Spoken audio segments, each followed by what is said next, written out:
Hey, so today I thought I'd draw on one of my passions anyway. I'm a bit of a film nerd, so I thought I'd start compiling kind of some film playlists for you. If you're not so into films or want to watch some good films, then maybe I can give you some tips of what to check out. Today's playlist is going to be some of my favourite or most effective tearjerkers. So the ones that made me sob, made me well up, you know, got me all emotional. I've got to admit, as I get older, I'm getting more emotional. I'm a wreck, so it's a lot easier. But here's just some of the ones that have made me weep. I imagine all of you by now have seen Forrest Gump, and if not, you should have seen Forrest Gump. This story, it's very hard to sum up quickly because there's so many different elements and different parts to his story, but it follows this simple guy called Forrest Gump, his various careers, the amazing people he meets, this journey he goes on with his best friend Jenny, and it has everything, this film. You'll laugh and you'll definitely cry. Tom Hanks really does a bad performance, and this has got to be one of his best. My Girl is one of those films that when I was younger, it really affected me. It really made me cry because it covered some things that perhaps I didn't know too well at that age. It's about a girl called Veda Sultanfuss, played by Anna Klumsky, and she has lost her mother and she lives in a funeral home with her dad, who doesn't really understand, you know, a daughter going through puberty and what she might need in terms of support, and she's a bit unsettled because of the things she's gone through already. But she has a friend in Macaulay Culkin's character who helps her through things, and she also has a release through writing as well. But basically something tragic happens and everything changes for her. But I don't want to ruin too much, because if you haven't seen the film, me saying what happens will ruin it for you. But it's a great one to teach kids about, you know, friendship, about, you know, grief, even crushes when you're young, which we all had on people we shouldn't have crushes on. So definitely a one to watch there. But there's one particular scene involving glasses that you'll know if you've seen it. Here, E.T., and you don't necessarily think tearjerker because it's a sci-fi, there's lots of amusing moments in there, but I know that for me, when I first used to watch it, I used to find one particular section of the film really sad, and I've spoken to a lot of men, and this is a film that makes them kind of tear up as well. It kind of hits places that other films don't for them. Because E.T.'s a really endearing character, and the relationship between him and Elliot is so amazing that you just want everyone to be alright, basically. But obviously it's a classic film anyway, but it does make you feel things too. Now, I went to see Never Let Me Go with 7 boys. I'd been excited to see this film since I saw the trailer, which in itself moved me. Partly because of the music included, which was Muse's Exogenesis No. 3 Redemption, which is one of the saddest songs ever. So after seeing that trailer, I had to see it. And I came out from the cinema feeling incredibly moved and reflective about life. And all the other boys was like, oh, that was a waste of time. So obviously I don't think it's a film everyone will get, but for me it made me reflect on how I live my life, how I use the time I've got, how lucky I am to be able to make the decisions I get to make day to day. It is a sci-fi, but I know it's not in an obvious way. There's no spaceships or aliens or anything like that, but it is a sci-fi, and it's based on a very popular novel. Andrew Garfield is incredible in this movie, as is Carey Mulligan. I definitely recommend you seeing it. At times it's really upsetting, and the ending, it doesn't give you much hope, to be honest, but definitely good to put things in perspective. There's a number of Disney films that have made me weep over the years. You know, Bambi was the first one, and I've still not seen it since because I found it so it was too much when I was a little one.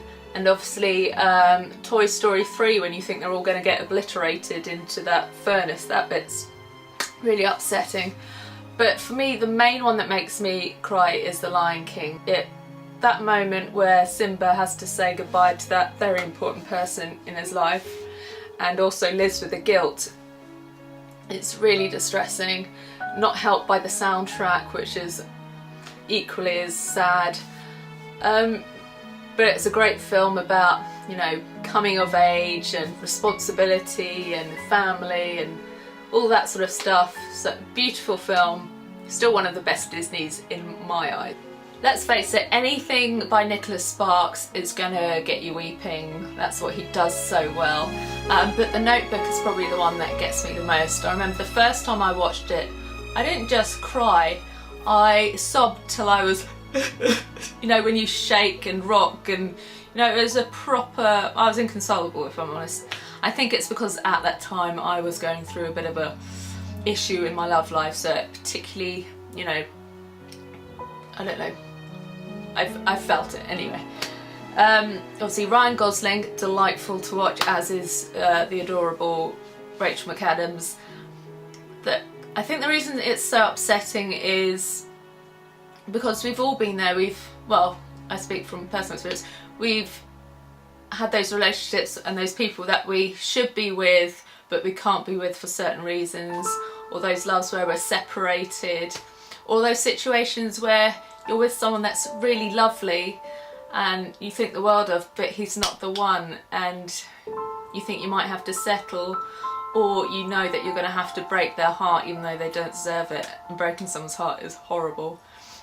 But I think for most people, the scene that gets people most distressed are the final scenes with the grown-up versions of the characters, and seeing how Noah looks after Ali when she's suffering with Alzheimer's. Very touching. And the ending is kind of bittersweet. Now, The Impossible takes on an impossible task, because there's no way that you can ever imagine what it would have been like for people who were in that tsunami in Thailand.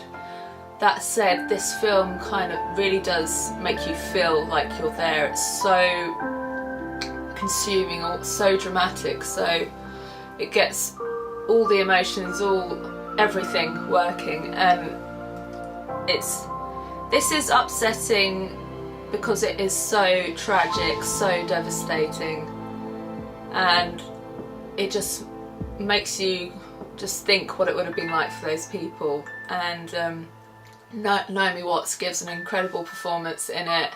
You really feel the pain when she injures herself, and the pain of being separated, and the worry that she's going through, and the distress. And I wouldn't say it's an enjoyable watch, but I think it's something everyone should watch, just to get just an ounce of an idea of what those poor people went through. The Green Mile. So this is my second Tom Hanks movie, and this is another movie that a lot of boys cite as the one that made them cry. A tragic story, really. It's based on a Stephen King novel of the same name.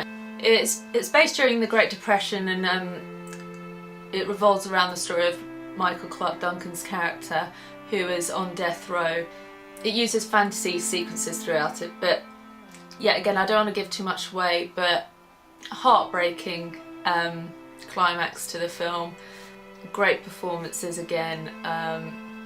Definitely, probably one of the all-time great films.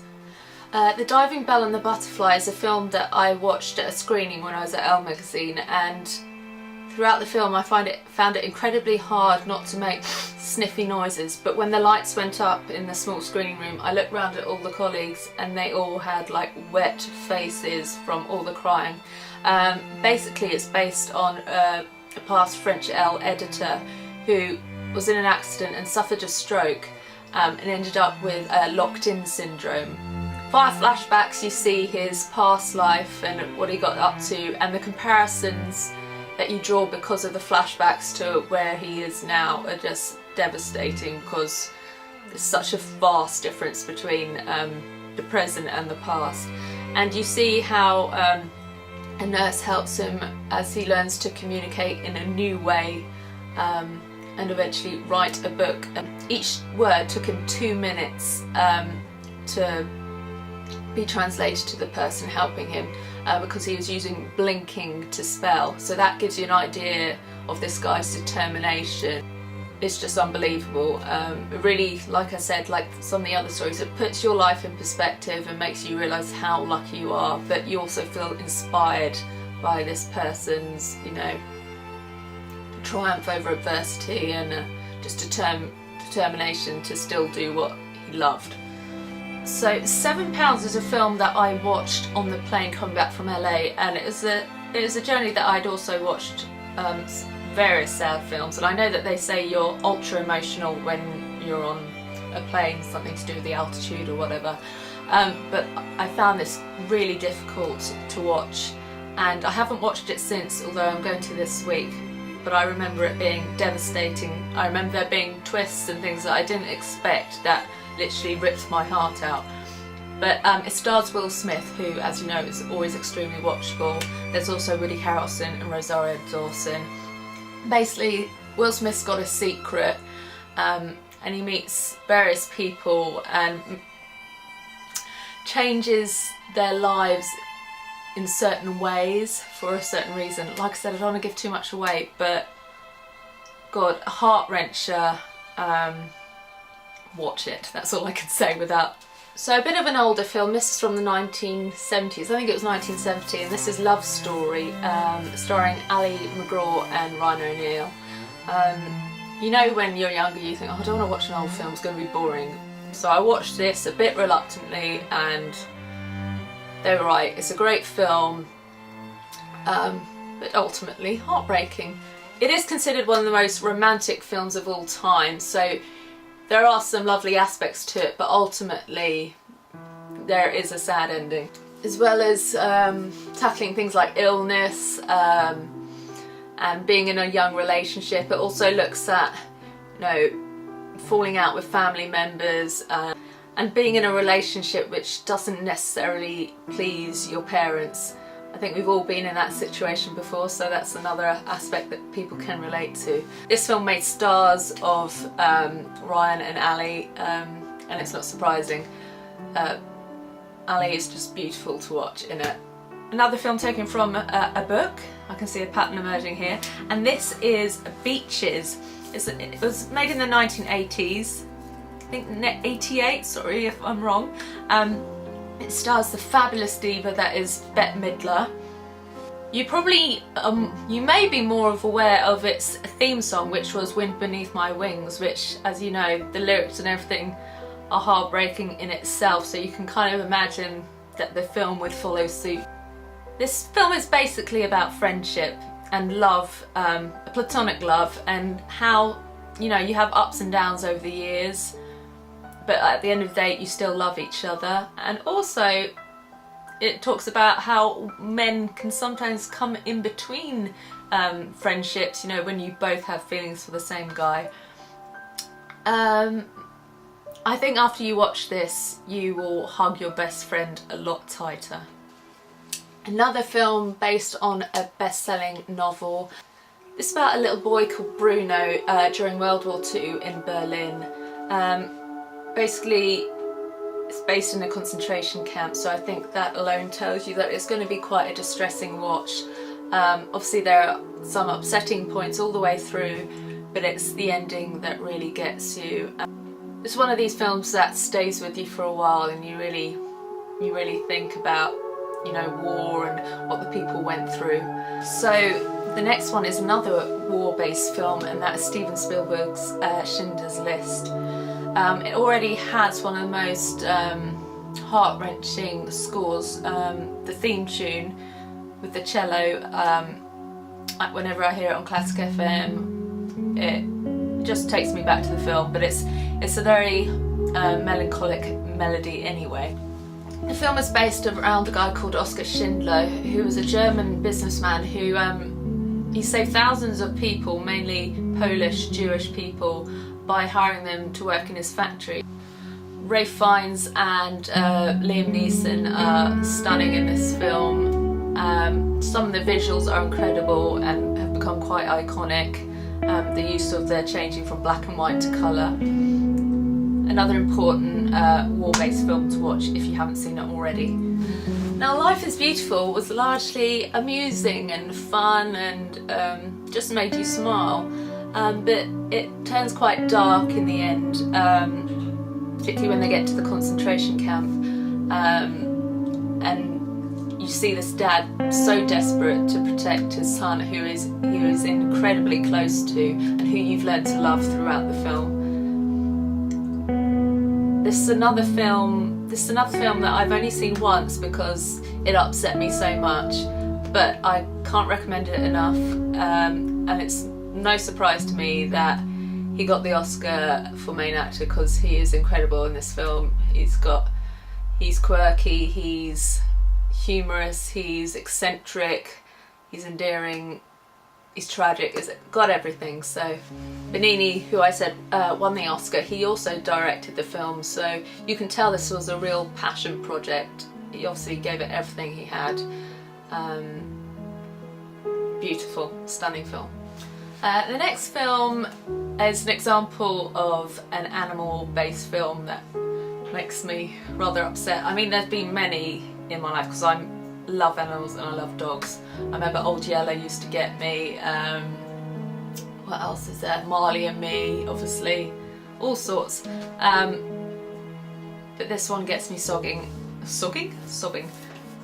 It was released in 2009, and it's a take on a famous story based on this dog from Japan, who you can actually see a statue of in Shibuya? Sorry if I pronounced that wrong. Yeah, it's based on the true story of Akita Inu, who was an extremely faithful dog to his owner. I don't know whether this particularly tugs on my heartstrings because I don't have a dog and would love a dog, or because it's just generally a sad story, or because Hachi's face just looks so incredibly sad when the sad part of the film happens, and your heart just breaks for him. But for animal lovers, it's a must-see, and it just does remind you of how loyal and faithful these animals are. Atonement looks beautiful, first of all. It's shot by Joe Wright, who also did the remake of Pride and Prejudice, which also looks stunning. He has an incredible way of using light. The wardrobe was stunning as well. Keira Knightley's green dress, if you haven't seen it, amazing.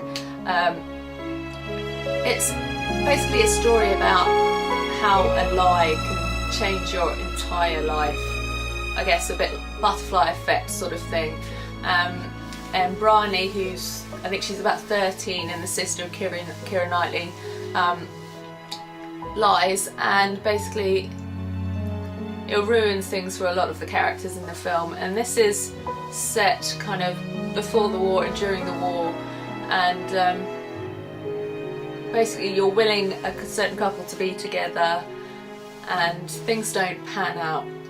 I don't want to give too much away, but the ending is one of those endings where you leave going, really? Is that how it's going to end? Because it's a hopeless ending. There's no joy, there's no relief or release at the end, and it's awfully sad. And the soundtrack by Dario Marianelli, sorry if I said that wrong, is one of my favourite scores of a film of all time. Beautiful. And obviously it includes that famous shot. It's one of the longest shots on one camera without, stopping out there, and it's incredible. James McAvoy doesn't really do a bad performance, but he's particularly strong in this, and as is Keira Knightley, for all those doubters out there, she puts in a great performance too. One of my favourite films, but have your tissues ready. Okay, this really is the last one now, and this is Baz Luhrmann's Romeo and Juliet. Obviously classic Shakespeare story, but this was the updated version. Everything about this, appealed to me. The colours that he used, so rich. The set design, the clothing, the soundtrack, the actors, everything everything was perfect. But obviously we all know how this tale ends. It's tragic, it's a tragedy. But the scene that actually upsets me is when Mercutio dies. And the scene on the beach where he's shouting at everyone, saying a plague on both your houses. Oh, what a performance, but yeah, gives you the chills and makes you, oh, just gets you there.